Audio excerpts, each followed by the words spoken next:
the bottom, next to the percentage, is the on the right side, towards your right. Yeah, just below. Sir?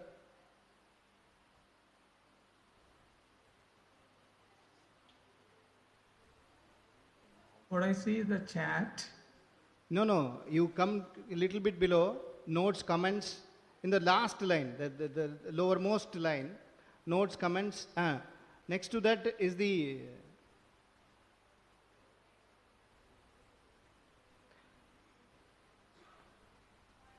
I can see chats, then hide non-video participants. No. In your slide, when you already you have shared your slides. Within the same, Okay. Yeah, within the same panel, go to the projection mode. Slideshow. Yeah, slideshow. Okay. Yeah. Yes, from the beginning. Yes, it is. Yeah. So thank you very much. I'm very happy to be here. And I also see a very structured, meaningful workshop happening. I should start this with a little bit of memory.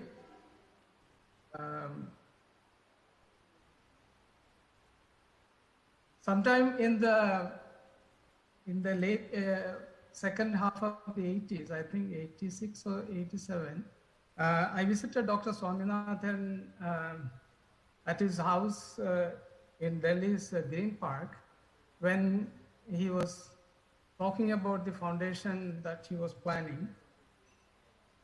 And at that time, he was also IUCN president, and I was heading the de facto youth wing of IUCN in Denmark. At that time, also, he also made me a member of a planning commission's expert committee. I think I was probably the youngest one in that big set of committees. Now, to talk on this CBD post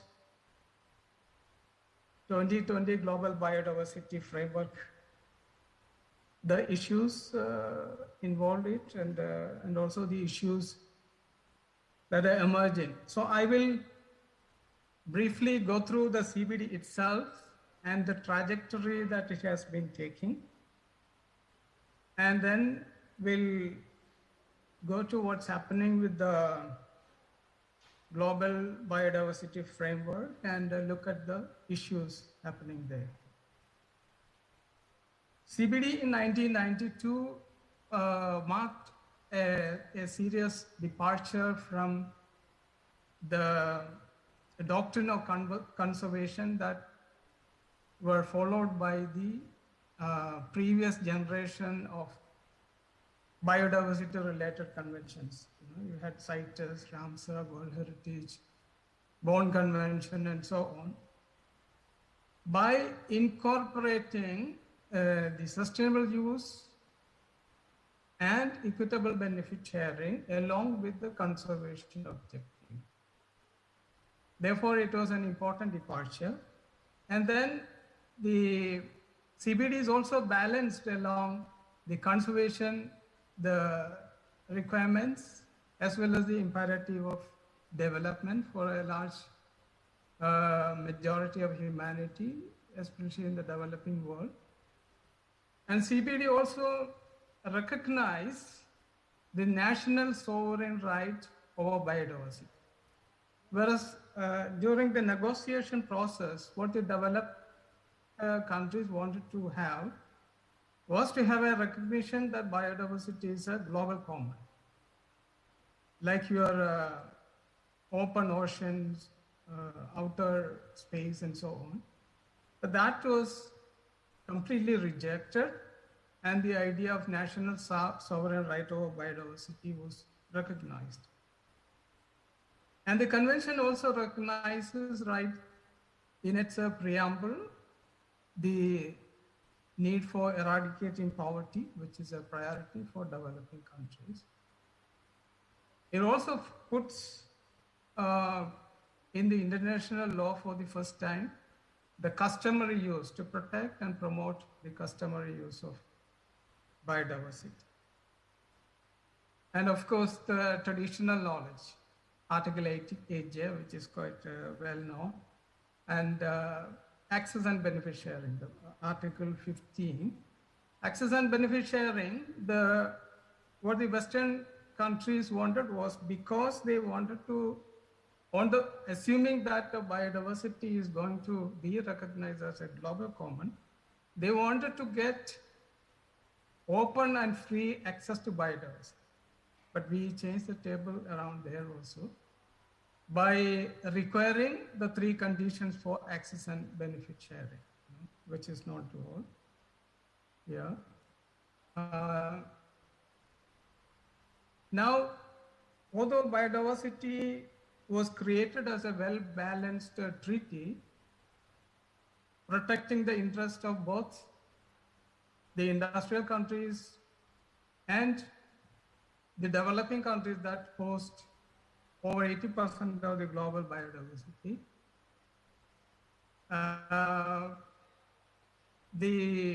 Some of the developed countries are not too happy with the effective implementation of CBD.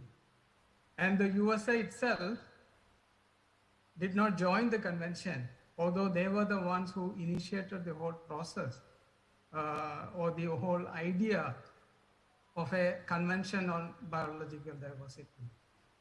And they are not happy with it for some reasons, like they do not like the recognition of biodiversity as a national sovereign property, and the access to the provision, the controlling access to biodiversity.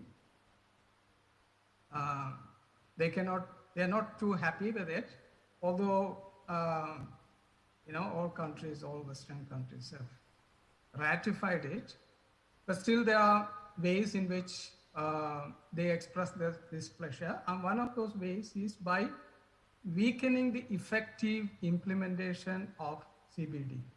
And Article 16 on the transfer of technology.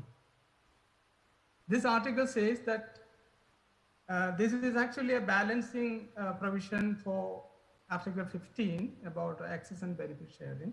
This article requires developed countries to provide access to technology, including biotechnology, to developing countries on concessional and preferential terms instead of commercial terms. And it also says, this Article 16 also says that because the IPR regime provides impediments in enabling the transfer of technology on concessional preferential terms, the states should undertake legislative, administrative, and policy reforms in order to address issues in the IPR regime so that access to technology for developing countries can be provided without difficulties. And then liability and compensation. Liability for biodiversity damages beyond the national jurisdiction of the respective country. And that is also not agreeable for them in effect. And then in research on particular species, the convention asks countries to hold or to conduct the research in the countries of origin of species. Biosafety, the convention requires the creation of a biosafety protocol, but many countries were not happy with it. But fortunately, we are now having a biosafety protocol. So the CBD is being weakened. First of all, the G77, which was very effective during the negotiation period for the formation of the treaty, has become very weak and divided. Then some people started arguing the CBD is not a treaty, not a complete treaty, but it's a framework convention. It's a framework treaty which has to be further developed, assuming that it has to be further developed or expanded. And some people even say CBD is not legally binding. And I have seen that even in a secretariat document that it's not legally binding, but I quickly pointed out and they corrected that in that meeting. Now, the CPD, the post-2020 global biodiversity framework is one of the new generation strategic plan. And the CPD started with the first strategic plan in 2002 up to the period of 2010. And then the second strategic plan was during the period 2011 to 20.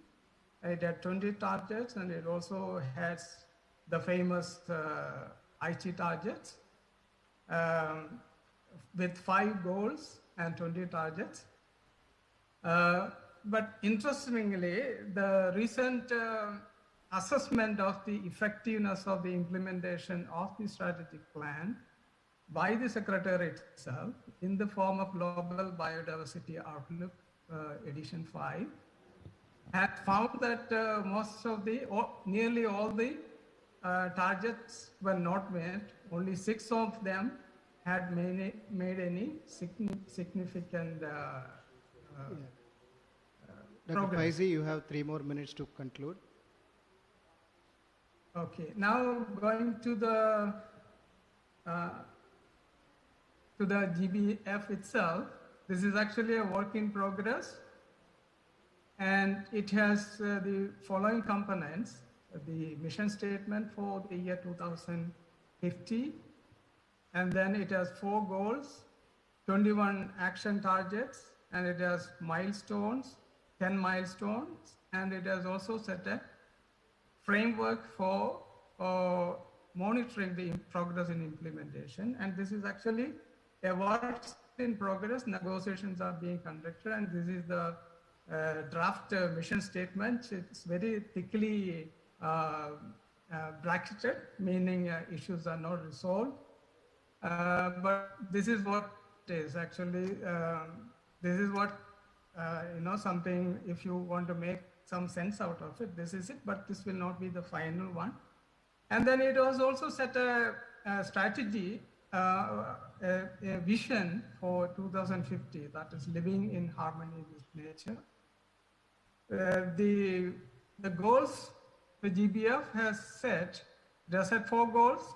It's about protecting and enhancing biodiversity, safeguarding and promoting nature's contribution to people, fair and equitable sharing of the benefits, and then financial resources. It has targets, 21 targets about biodiversity, sustainable use, benefit sharing, and also about the means of implementation and mainstreaming. So some of the concerns are... Sir, I request you to wrap up. Yeah. Okay, I understand, and you have the PowerPoint here, and those who are interested can go through it. And I have already sent an email. Yeah, you sent the PowerPoint to us, yes. I did. Yeah. Thank you. Thank you very much. Thank you very much, sir. You touched upon the important points and what are all the changes that are happening. Thank you very much for your presentation. May I request Sri Siddiqui, Member of Legislative Assembly, you want to come in the last speaker? Yeah. Okay. Yeah.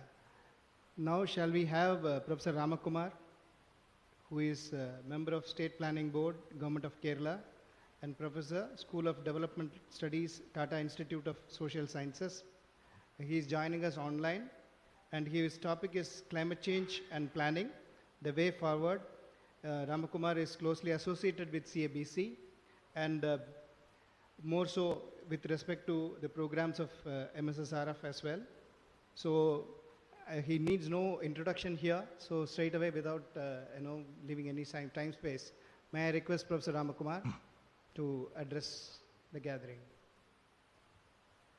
Thank you very much, and good afternoon to everybody here. Good morning from where I am. The topic suggested for me to speak is interesting for more than one reason. To begin with, globally, there is increasing realization that leaving planning of any kind to the anarchism of the market can have extremely perverse consequences. This is widely recognized not just during the global financial crisis of 2007 and 8, but also during the period of economic stagnation in the second decade of this century, culminating in the COVID-19 pandemic. Planning is returning in many countries, even if they would only grudgingly admit it. In India too, many are recognizing the fallacy of replacing the Planning Commission with the toothless Niti Aayog. There is an erosion of federal principles as a result, the absence of a rational allocation of scarce resources, the predominance of politics guided by the Ministry of Finance rather than the objective principles set by the erstwhile Planning Commission in arriving at key decisions and so on. Come to climate change. Climate change is a transdisciplinary arena of study and policy making. By definition, such a field of study defies disciplinary boundaries within academics. Its variables are determined or influenced by multiple global, national, regional, and local factors. For example, in the field of economics or finance, capital flows can be restricted or prevented by national laws or legislations. But the flow or presence of carbon in the atmosphere cannot be regulated across borders, let alone prevented by laws of any kind. This requires global action, and I would say global coordinated action by different countries on a joint platform, even if with differentiated responsibilities. Such a responsibility cannot be left to the anarchism of the market, where the drive for profits plays the central role in determining who acts how. This is where our topic today is of extreme importance. Kerala is the only state in India which has disagreed with the central government's disbanding of planning and has continued with the State Planning Board. This board works with the departments to determine goals and strategies on the one hand and provides them the fiscal space to act accordingly. Three important features of Kerala are important to begin with. One, Kerala is one of the most biodiverse states of India. Two, it has a long coastline inhabited by lakhs of vulnerable fisher households. Three, the state has been experiencing extreme climatic events in the form of floods, landslides, cyclones, etc. These are the key starting points of our discussion on climate change and planning in Kerala. Now, I've listened to some of the sessions that went on yesterday and today, and also the rapporteur's report. And one key idea that appears to be emerging from these wide-ranging consultations, and also something that the planning board has been having across the state, is that Kerala must meet these challenges leveraging better science and better technology. That's something that is clearly a non-negotiable in the policy framework that Kerala is setting for itself.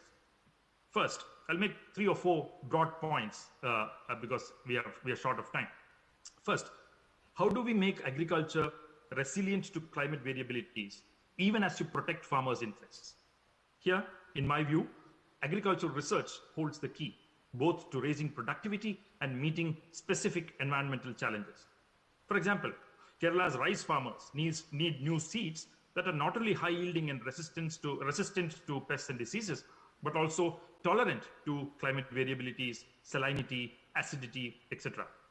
I'll give you an example from Kuttanad, an area which is close to the heart of Professor MSS as well as the MSSRF.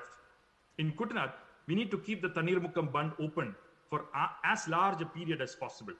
The idea is to keep it closed only for 3 months and not more than that, between December 15 and March 15. The MSSRF report says that it should be closed for not more than 3 months in a year. So if you want to open the bund on March 15 every year, harvest of rice across Kuttanad should be complete by that date. But it is not possible today because we only have varieties like Uma, which have a 125 to 130 days duration. So Kuttanad's rice farmers, to be climate resilient, they need varieties of shorter duration than the current varieties of, for example, 105 days, 100 days, if possible. So That's one aspect of planning for research that we should focus on, and Kerala is focusing on. The Kerala Agricultural University is focusing on such options at this point of time. So as a broad principle, what I wanted to say here is that in agriculture, the focus cannot move away from maintaining and enhancing productivity, which is very low industry. Relevant techniques from biotechnology or genetic engineering or gene editing will need to be part of this kind of a broad-based approach or response to climate change. Second, let me move from agriculture to coastal areas, coastal protection. The initiatives in coastal protection should be consistent with an integrated coastal zone management strategy, ICZM, which involves the preparation of management plans for coastal zones that are integrated with developmental, environmental, and social goals. They need to be developed with the participation of coastal communities. The overall goal must be to preserve, protect, develop, enhance, and restore coastal resources. Any ICZM strategy should contain an assessment of shoreline changes.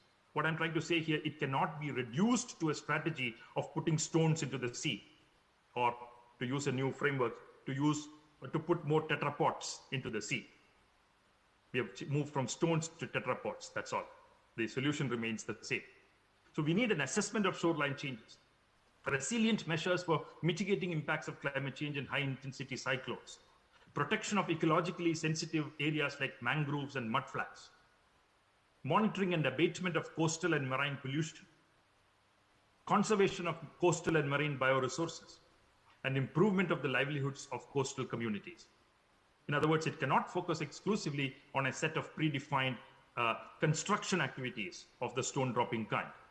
So any ICZM strategy must begin with two initial activities.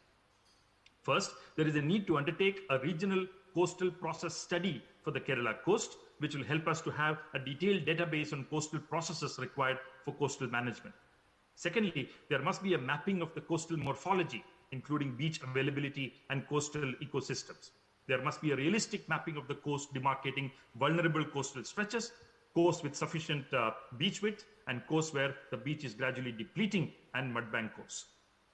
Now, this means that we have already attempted this in the state, and what we have identified the vulnerable stretches, and work is slowly beginning based on an ICZM strategy to sort of mitigate these adverse impacts.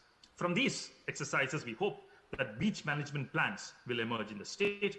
Land use and drainage mapping, followed with land use and drainage management plans, will be prepared, and the locations for where you need soft measures and where you need hard measures of coastal protection will be identified. And in cases where hard measures are required, we'll need an inventory on the sustainable availability of materials suited for coastal protection measures like granite, sand, and other alternate materials. And also environmental impacts of the extraction of rocks, sand, and other materials should also be assessed in that kind of a strategy. So this is the broad point about coastal protection. It has to be based on an ICZM strategy, not merely an engineering strategy.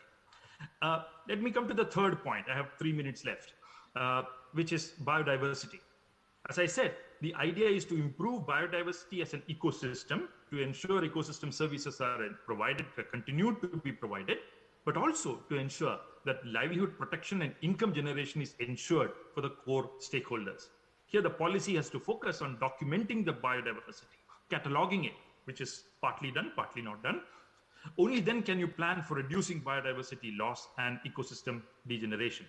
Biodiversity preservation should also be an incentive for people to adopt, and our biodiversity plans must account for this as well. 3 small points I would like to add here. 1, biodiversity preservation may be both in situ and ex situ. Sole focus on in situ preservation may be counterproductive. We need a balance of both in our plans. At the same time, when we do ex situ in seed banks, they cannot be left to be sources of private profiteering, which means that they need appropriate social regulation. 2, increasing income and ensuring climate resilience cannot be achieved by relying on traditional varieties alone or farm-saved seeds alone. We may need hybrids. We may need certified seeds to improve our seed replacement rates, and research must focus more on these as well. 3, Preservation must focus on homesteads, which are the hotbed of biodiversity outside the forest regions in the state. We need farm plans for this, and I think Jacob John spoke about this yesterday, which will plan for biodiversity conservation as well as income generation, as well as linkages with markets, value addition, etc. When we come to the final point, disaster management. The state has already mapped disaster vulnerabilities caused by various hazards through successive studies. The state disaster management plan is already in alignment with the Paris Agreement, and policy during the 5-year plans that we are having in the state will be guided by an updated state disaster management plan. We are also aware that in the context of lessons from the cyclones, Oki, for example, or floods of 2017 and 18, and also 19, Kerala's SDMP should further strengthen disaster preparedness in various government departments and agencies. Here, and I think the rapporteur mentioned this point in more specific terms, Kerala has the great advantage of having a strong local government. Mainstreaming disaster risk management into local government actions or functionings through specific local government disaster management plans can help in this process enormously. We already have it. We are in the constant process of updating these plans. The government is also currently supporting efforts to build local community capacity through training and by providing appropriate physical and communication infrastructure. I have half a minute left, and I'll wrap it up with the following. There's also recognition that the state's infrastructure must be resilient to natural disasters. Power, transport, communication infrastructure, etc., will play a critical role in disaster response, and we should aim to ensure that these are disaster resilient. I've not covered all factors here. I've not covered forestry adequately. I have not covered water management adequately, and what the planning board thinks of a lot of these things is already there, written up in the Kerala Development Report of the State Planning Board published in February 2021. But my final point is this: none of this is possible without planning. None of this will be possible by relying on markets or the incentives generated by market forces. That is why planning becomes extremely important in ensuring that economies and societies become more able, more equipped to meet disasters, including of climate change. Thank you very much. Thank you, Ramakumar. It's a pleasure listening to you. And you rightly said planning is very important, and people like you are really taking care of it. With respect to the ground level implementation, organization like Kerala Agriculture University, MSSRF, especially the CAbC Center, already we are working very closely, and including mangrove management and all. We have very good lessons learned, and in the future we will work together to see some of these things getting implemented in the Kerala program as well. Thank you very much. And it's my pleasure, sir, to request you to give the message, your felicitation message to the audience. You can go over there, or yeah. We can take 10 minutes. 10 minutes. Yeah.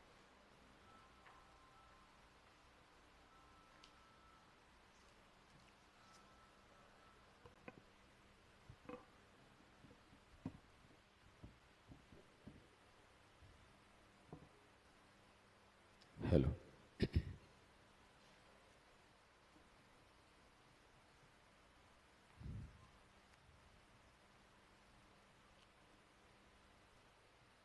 Good evening to all. Welcome you all to a very fantastic God's own country area, Wayanad.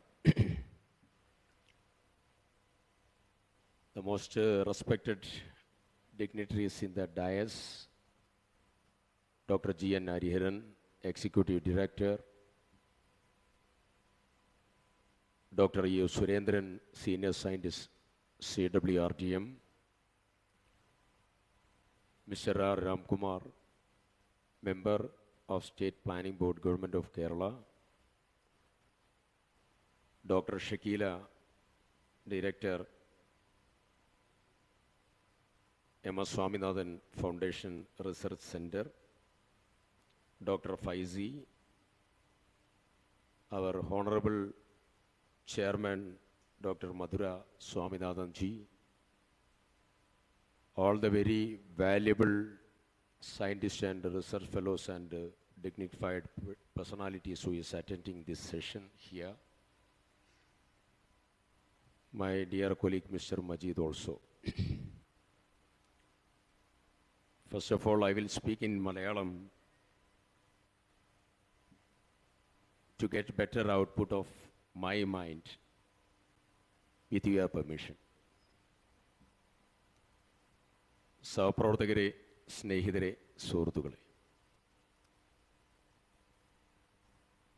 ഞാൻ ആദ്യം തന്നെ വിശ്വോത്തര പ്രതിഭയായിട്ടുള്ള M S Swaminathan, അദ്ദേഹത്തിൻ്റെ നാമധേയത്തിലുള്ളതായിരിക്കുന്ന research foundation climatic ചേഞ്ചും ബയോഡൈവേഴ്സിറ്റിയും sustainable ഡെവലപ്മെൻറ്റും അതിപ്രധാനമായിട്ടുള്ള ഇന്നിൻ്റെ ഏറ്റവും പ്രധാനപ്പെട്ട ആവശ്യകത ഉയർത്തിപ്പിടിച്ചുകൊണ്ടുള്ള 25th year സെലിബ്രേഷൻ്റെ ഭാഗമായി നടത്തുന്ന ഏറ്റവും പ്രധാനപ്പെട്ടതായിരിക്കുന്ന ബ്രെയിൻ സ്റ്റോമിംഗ് സെഷൻസ്, അത് അർത്ഥവത്തായ രീതിയിൽ മുന്നോട്ട് പോകുന്നു എന്നുള്ളതിൽ ഏറെ സന്തോഷം രേഖപ്പെടുത്താൻ ഈ സന്ദർഭം വിനിയോഗിക്കുകയാണ്. കേരളത്തിലെയും രാജ്യത്തെയും അറിയപ്പെടുന്ന സയൻറ്റിസ്റ്റുകളും റിസർച്ച് ഓറിയൻറ്റഡ് ആയിട്ടുള്ള പ്രധാനപ്പെട്ടതായിരിക്കുന്ന പേപ്പറുകളും പ്രബന്ധങ്ങളും ഒക്കെ ഇവിടെ ചർച്ച ചെയ്യപ്പെടുകയാണ്. ഗ്ലോബൽ വാർമിംഗ് ഉൾപ്പെടെ, ക്ലൈമറ്റിക് ചേഞ്ചസ് ഉൾപ്പെടെ, ബയോഡൈവേഴ്സിറ്റി പ്രിസർവേഷൻസ് ഉൾപ്പെടെയുള്ള മനുഷ്യകുലത്തിനും പരിസ്ഥിതിക്കും നിലനിൽപ്പിന് വേണ്ടിയിട്ടുള്ള അതിപ്രധാനമായിട്ടുള്ള ശ്വാസം കിട്ടാൻ വേണ്ടിയിട്ടുള്ള പ്രധാനപ്പെട്ട ഘടകങ്ങൾ ചർച്ച ചെയ്യപ്പെടുന്ന ഈ സന്ദർഭത്തിൽ നിങ്ങളോടൊപ്പം പങ്കുചേരാൻ സാധിച്ചതിലുള്ള സന്തോഷം ആദ്യമേ രേഖപ്പെടുത്തുകയാണ്. ദീർഘമായ സംസാരത്തിലേക്കൊന്നും കടന്നു പോകാൻ ആഗ്രഹിക്കുന്നില്ല. ടൈം ബൗണ്ടഡ് ആയിട്ടുള്ള മിഷനാണ്. അത് സമയബന്ധിതമായി തന്നെ പൂർത്തീകരിക്കപ്പെടണം എന്നുള്ള പൂർണ്ണ ബോധ്യവുമുണ്ട്. ഇന്നലെ ലോക പരിസ്ഥിതി ദിനമായിരുന്നു. അതിന് വേൾഡ് വൈഡ് ഒരു സ്ലോഗനും നമ്മൾ മുമ്പോട്ട് വെച്ചു. ലോകമൊട്ടുക്കും അത് സജീവമായിട്ടുള്ള ചർച്ചയായി, സമുചിതമായി നമ്മളതൊക്കെ ആചരിച്ചു. എൻവയറമെൻ്റൽ പ്രൊട്ടക്ഷൻ ജൂൺ 5 ഒരു കൺസെപ്റ്റിലേക്ക് ചുരുങ്ങി എന്നതാണ് ഇന്ന് നമ്മൾ നേരിടുന്ന ഏറ്റവും പ്രധാനപ്പെട്ടതായിരിക്കുന്നൊരു പ്രതിസന്ധി.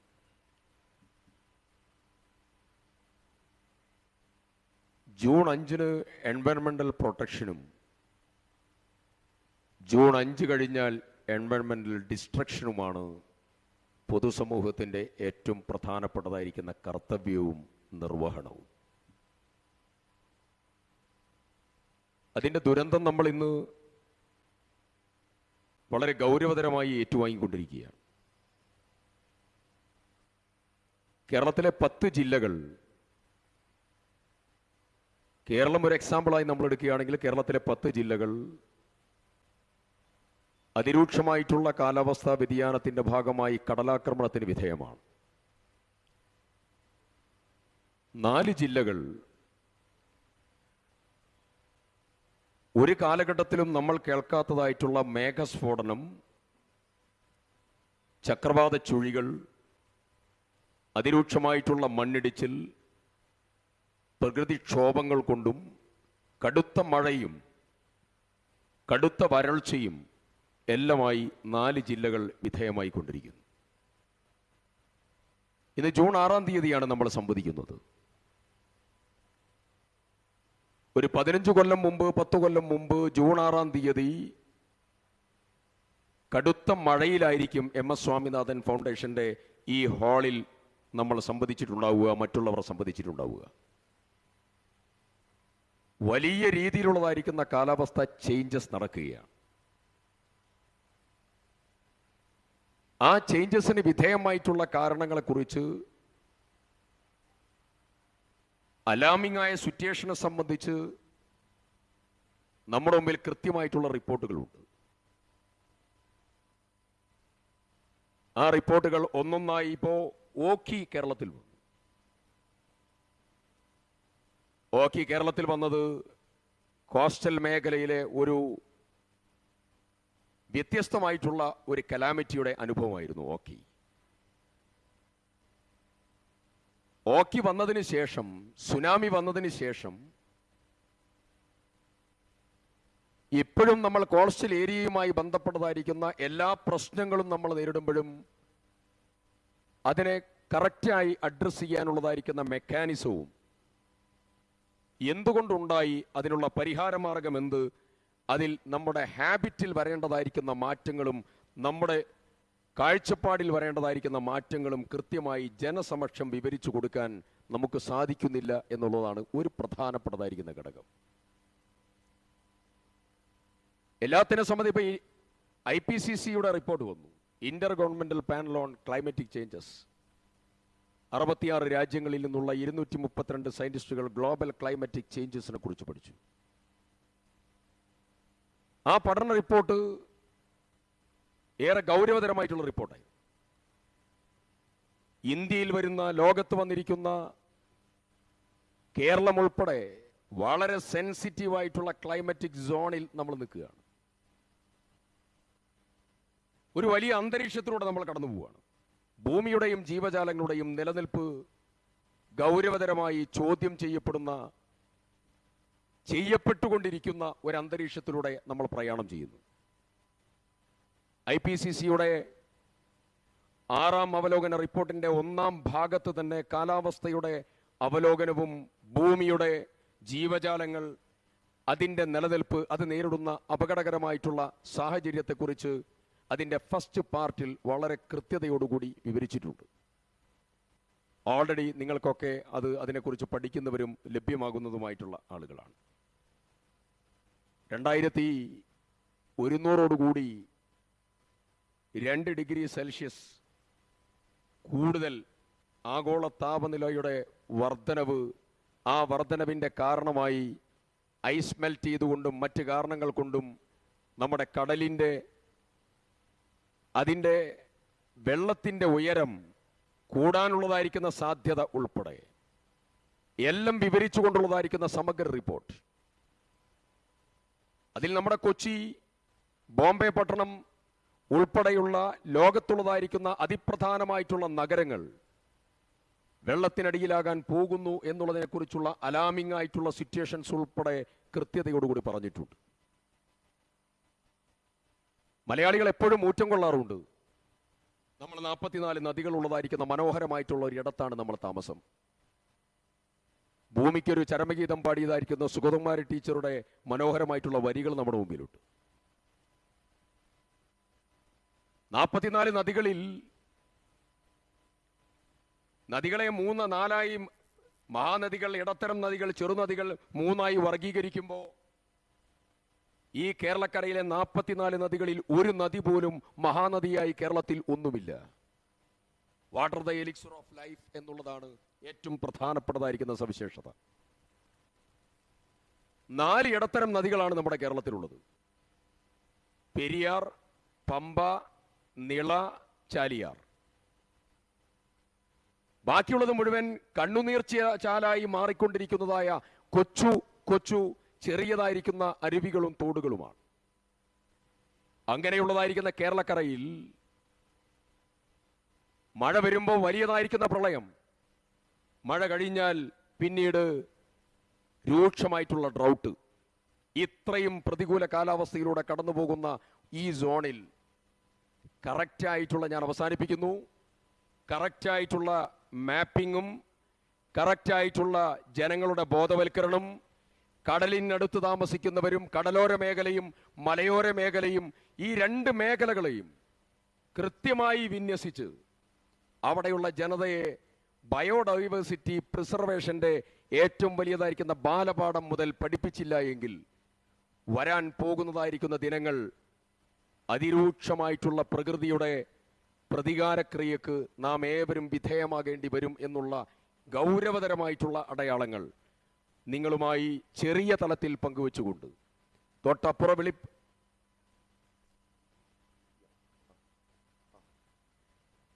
അവസാനിപ്പിക്കണം എന്നുള്ളതായിരിക്കുന്ന അലാമാണ്. അപ്പോൾ നമ്മുടെ തൊട്ടപ്പുറത്ത് പുത്തുമല ഒരു ദുരന്തം പോലെ നമ്മുടെ മുമ്പിൽ നിൽക്കുകയാണ്. ഇതെല്ലാം നിൽക്കുമ്പോൾ തീർച്ചയായും സ്വാമിനാഥൻ ഫൗണ്ടേഷനിൽ ഇതിനെക്കുറിച്ചുള്ള ഏറ്റവും തീവ്രമായ ചർച്ച, അതിൻ്റെ മീറ്റിഗേഷൻ മെത്തേഡ്, അതിൻ്റെ പ്രതിരോധ മാർഗങ്ങൾ, അതിൽ ജനതയുടെ പങ്കാളിത്തം, അതെല്ലാം ഉൾപ്പെടുത്തിക്കൊണ്ടുള്ള വിശാലമായിട്ടുള്ള അർത്ഥവത്തായിട്ടുള്ള ചർച്ച നടക്കുന്നു എന്നുള്ളതിലുള്ള വലിയ സന്തോഷം പങ്കുവെച്ചുകൊണ്ട് നിങ്ങളേവരെയും ഈ മഹത്തായ സെഷനിൽ ഇവിടെ വെച്ചുകൊണ്ട് കാണാൻ സാധിച്ചതിലുള്ള നന്ദി കൂടെ പ്രകാശിപ്പിച്ചുകൊണ്ട് ഞാൻ അവസാനിപ്പിക്കുന്നു. എല്ലാവർക്കും അഭിവാദനങ്ങൾ. ഈ രാജ്യത്തിൻ്റെ പല ഭാഗത്തു നിന്ന് കടന്നു വന്നവരുണ്ട്, സ്റ്റേറ്റിൻ്റെ പല ഭാഗത്തു നിന്ന് കടന്നു വന്നവരുണ്ട്. മനോഹരമായിട്ടുള്ള കാലാവസ്ഥയും മനോഹരമായിട്ടുള്ള ജോഗ്രഫിയും എല്ലാം ആയിട്ടുള്ള വയനാട്ടിലെ കൽപ്പറ്റയിലെ ഈ മനോഹരമായിട്ടുള്ള തീരത്തേക്ക് നിങ്ങളേവരെയും അഭിവാദ്യം ചെയ്തുകൊണ്ട് അവസാനിപ്പിക്കുന്നു. അഭിവാദനങ്ങൾ. ജയ് Hind. Thank you very much, sir. It's a very, you have touched upon very important points and very relevant to present day situation. Thank you very much once again from CAbC side. I request Dr. Shakila to give the vote of thanks.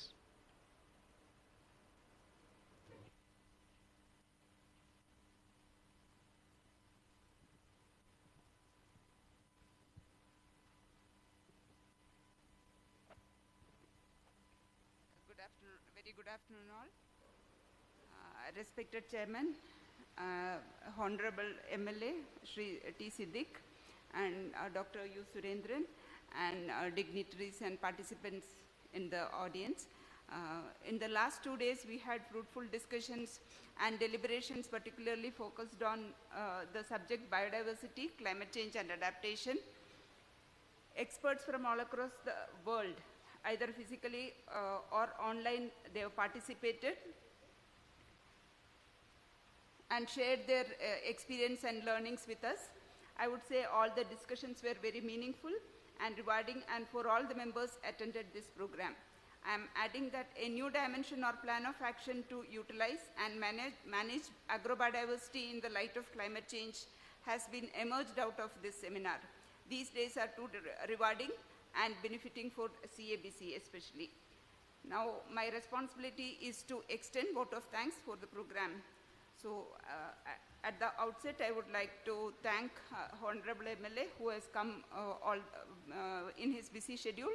He has come here and he has shared a beautiful message with us, and we have noted the relevant points that he has mentioned about the IPCC report, and one of our senior fellow is part of COP26, and we will be taking care of those points. And first of all, I would like to extend my thanks to our beloved founder chairman, Professor M.S. Swaminathan, and we deeply miss his presence here today. He is unable to come, but we miss him very much. And I would like to thank, next I would like to thank our chairperson, Dr. Madhura Swaminathan, and our executive director, MSSRF, Dr. G.N. Hariharan, who has helped us to conduct this program very successfully. And next I would like to thank all the chairmen who has coordinated the sessions. The first session was coordinated by Dr. Madhura Swaminathan, and thanks to you, ma'am. And the next session by Dr. M. Balakrishnan, and the third session was chaired by Dr. Rangalakshmi, Director Ecotechnology, MSSRF, and fourth session was chaired by Sri Namashivayam, and then the next session was chaired by Dr. K.K. Narayanan, and then the last session by Dr. G.N. Hariharan. I would like to extend my thanks to all the chairs.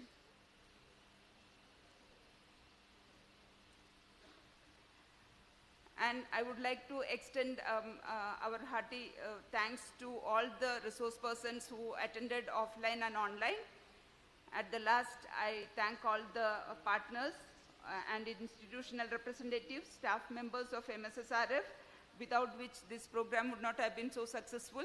I extend my hearty thanks to all the staff members of MSSRF and the staff members of CAbC and catering unit, drivers and workers who wholeheartedly involved and supported the program for these 2 days. Thank you very much for all the works and great efforts without which this program could not have been so successful.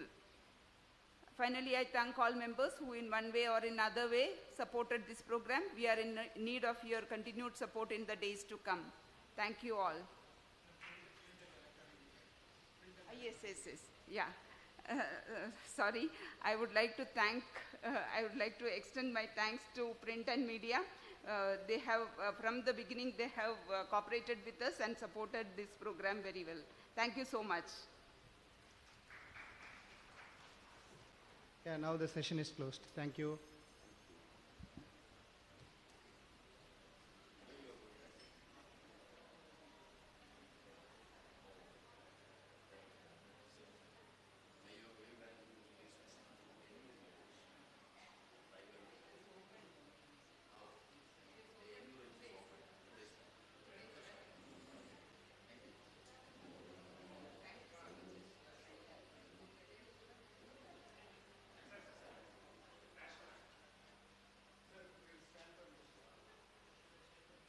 Request every one of you to stand for national anthem.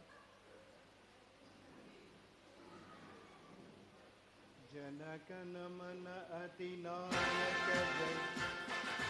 Jana Gana Mana Adhinayaka Jai.